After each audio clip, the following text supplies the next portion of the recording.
ദക്ഷിണേന്ത്യയുടെ ആത്മീയ ഭൂപടത്തിൽ കാശിയുടെ പ്രതിബിംബമായി നിലകൊള്ളുന്ന ഒരു ക്ഷേത്രമുണ്ട്. തെങ്കാശി കാശി വിശ്വനാഥ ക്ഷേത്രം.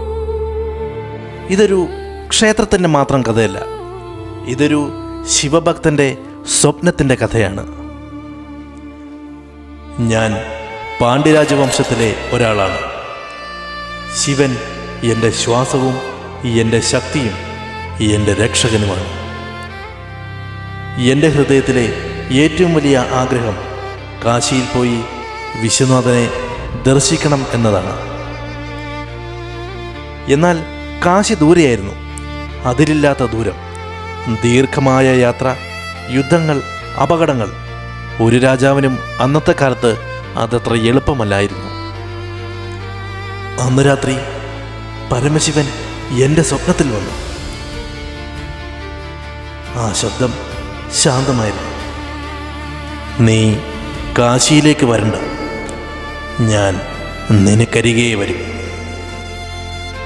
എൻ്റെ ശരീരം വിറച്ചു.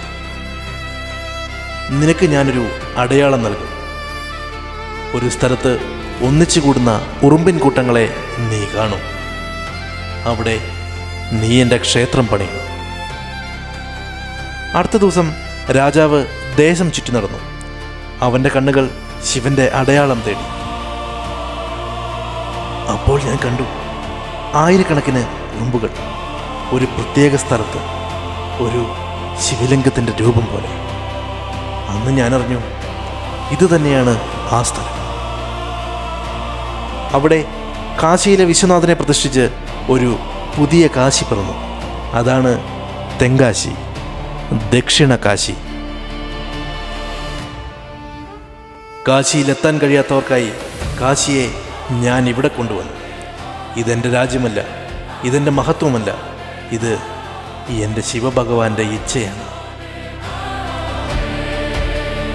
കാലങ്ങൾ മാറി, രാജാക്കന്മാർ മാറി, പക്ഷേ ഈ ശിവലിംഗം ഇന്നും നിലനിൽക്കുന്നു.